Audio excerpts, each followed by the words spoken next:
Maligayang pagdating sa Movie Pinoy Recap Story.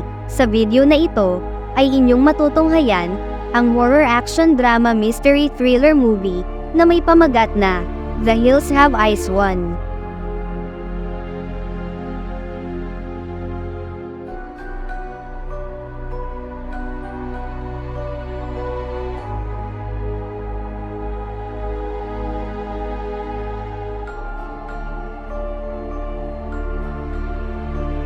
Nagsimula ang pelikula sa isang grupo ng mga scientist na nagsasagawa ng malalimang pagsusuri sa isang liblib na maladesyertong lugar sa Amerika.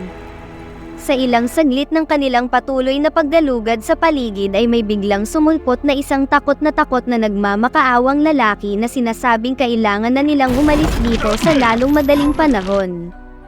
Subalit tila huli na ang lahat at makikita na lamang na ang kinakatakutan ng lalaki ay lumitaw na sa lugar at walang habas nitong inatake silang lahat kung saan naging mabilis ang mga pangyayari at wala silang nagawa ng tuluyan na silang inubos isa-isa nang hindi maipaliwanag na nilalang. Matapos nito ay binatak sila palayo ng halimaw gamit ang isang kotseng sasakyan.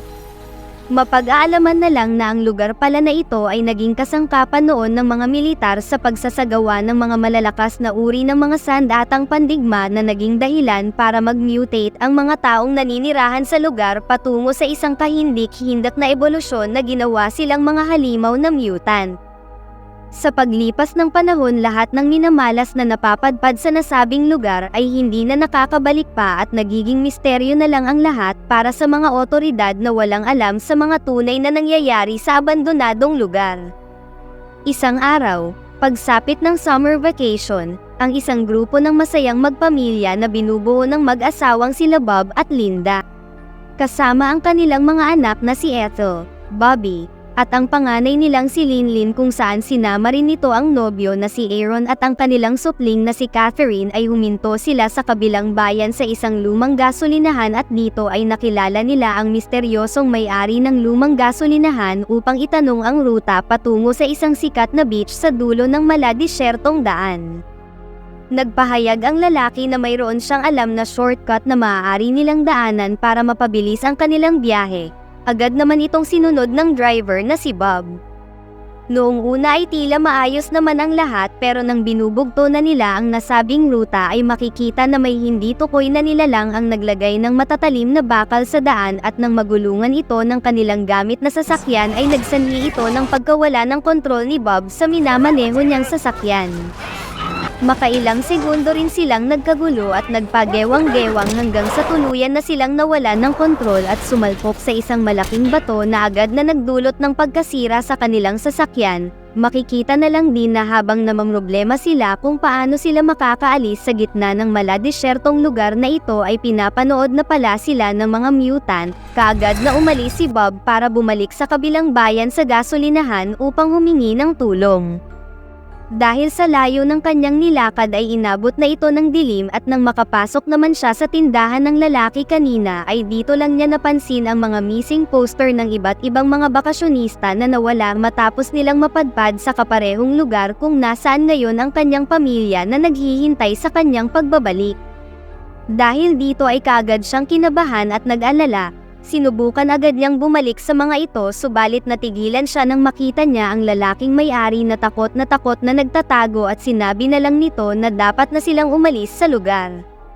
Dagli siyang sumakay sa kotse nito ngunit huli na ang lahat dahil mapag-aalaman na lang na may isang mutant nang nakasakay sa likod kung saan walang habas siya nitong inatake at kinaladkad gamit ang isang kariton papasok sa loob ng isang kuwebang madilim.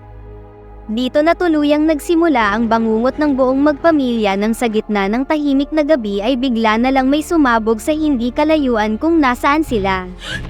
Makikita na lang na habang nagkakagulo silang puntahan ito ay pinasok na ng dalawang mutant na halimaw ang camper van kung saan naiwan sa loob sila Catherine at ang matutulog na sanang si Ethel na hindi na magawang makasigaw pa dahil mahigpit na itong dinadakma ng isa sa mga halimaw.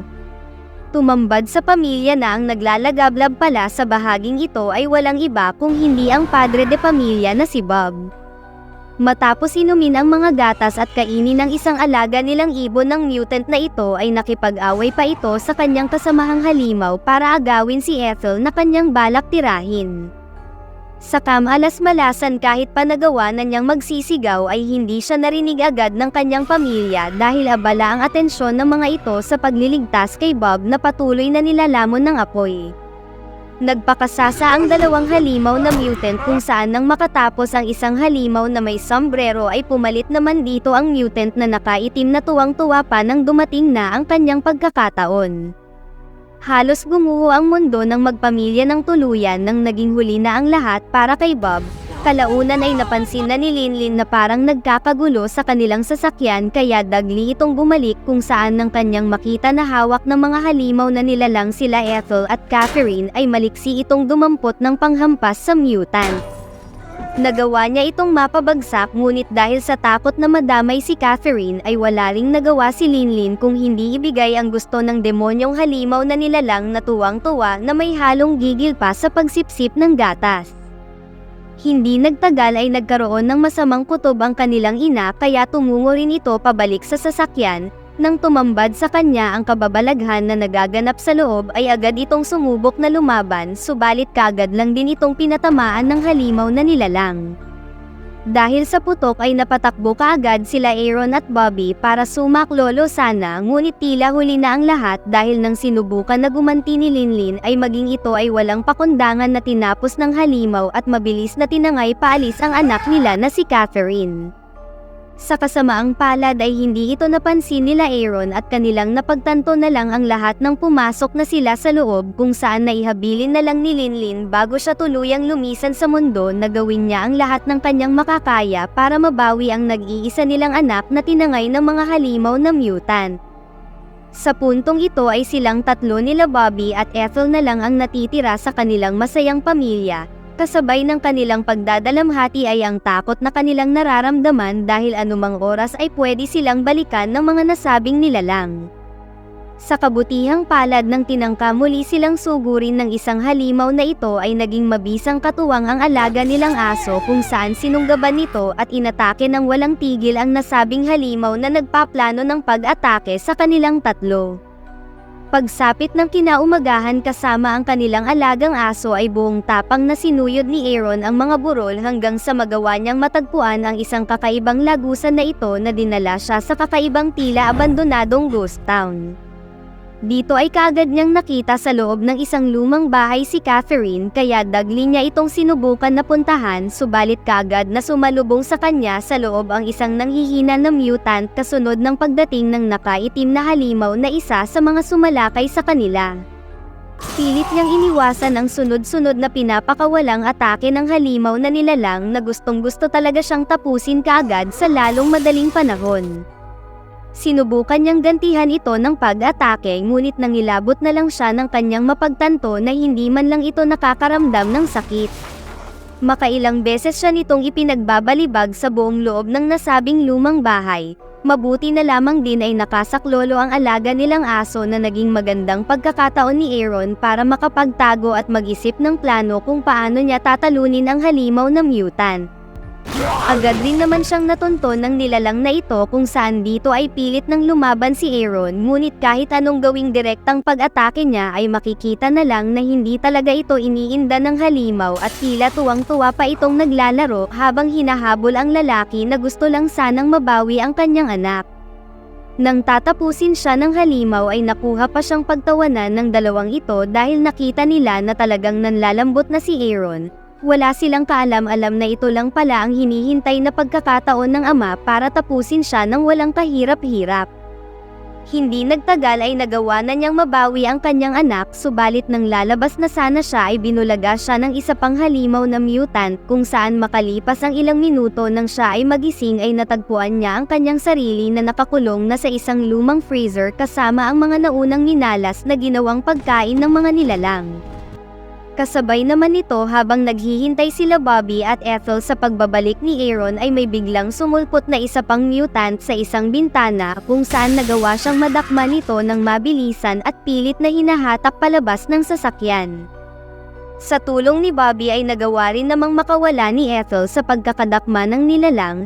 Hindi sila tinigilan ng halimaw na ito na gustong-gusto talaga silang makuha upang gawing pagkain.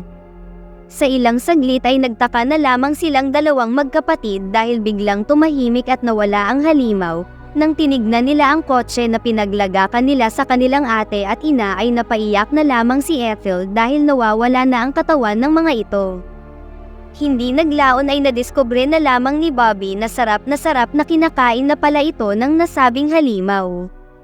Nang makita na siya ng nilalang ay dito na siya muling hinabol kung saan habang tumatakbo ay ginagantihan naman ito ng putok ni Bobby na sa kasamaang palad dahil sa hindi pa ito sanay gumamit ng armas ay hindi niya ito magawang matamaan man lang.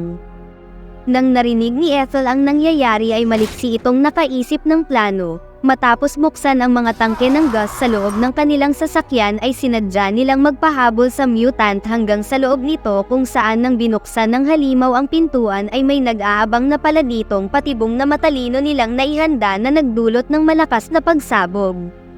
Bagaman makikita na sobrang lakas ng nangyaring pagsabog ay kataka-taka na gumagalaw pa ang nasabing mutant at nakukuha pa nitong tumawa na para bang nang-iinis pa. Dahil rito ay hindi na nakapagtimpi si Ethel at gigil na gigil nitong tinapos ng tuluyan ang salot na halimaw. Hindi nagtagal ay nakawala na rin si Aaron sa kanyang pagkakakulong. Nang lumabas siya ay mapag-aalaman na lang na itinakbo ang anak niya ng isang dalagitang mutant na sa hindi inaasahan ay iniligtas nito si Catherine sa kamay ng demonyong mutant na isa sa mga umatake sa magpamilya kagabi. Matiwasay na isinasauli ng mabait na mutant si Catherine. Ngunit bago pa nito muling mahawakan ang mahal niyang anak ay sumulpot muli ang halimaw na tumapos sa mga mahal nila sa buhay. Dito ay mahigpit na nakipagbakbakan si Aaron. Kahit lubos na siyang nanghihina at makailang beses nang bumagsak ay hindi siya sumuko lalo pa nang makita niya na malapit nang makuha muli ng nilalang ang kanyang anak. Sinubukan niya ng sinubukan na lumaban para may pagtanggol ang anak ngunit tulad lang ng kanina ay bumagsak na naman siyang muli at tila tuluyan na siyang naubusan ng lakas. Hinabol na ng demonyong ito ang mabait na mutant para kuhanin sa kamay nito si Catherine. Sa hindi inaasahang pangyayari ay nagawa pang makabangon muli ni Aaron at dahil sa matinding hangarin na mailigtas ang anak ay para bang nagkaroon ito ng panibagong lakas. Sa pagkakataon na ito ay bigay todo na niyang ibinuhos ang lahat ng kanyang makakaya. Matapos niyang makuha muli ang nahulog niyang armas kanina ay tinadtad niya ito ng walang tigil hanggang sa hindi na ito gumagalaw pa. Pagkatapos nito ay masaya na niyang muling naka-feeling ang anak. Makikita na sobrang tibay talaga ng mga halimaw dahil sa kabila ng dami ng tinamo nito ay nagawa pa nitong makatayo. Hanggang sa huli ay naging mabait pa rin ang nasabing dalagitang mutant at isinakripisyo nito ang sarili para matulungan silang mag-ama. Kalaunan ay dahan-dahan na nakabalik na muli si Aaron kasama ang anak at alagang aso palapit sa magkapatid. Dito ay napanatag na ang kanilang loob dahil ngayon ay mayroon na silang pagkakataon na makaalis na sa bangungot na lugar. Special shoutout kay Tupep It's Bades TV, Elton Dion ng Ilocos Sur, Santa Lucia, Batang Siargao, Alicia Elia from Apple Play Maco, Madel Dara Gosa from Samal City, Susan Gozem, at sa huli kay Bogard Kainin. Maraming salamat po sa inyong walang sawang panonood.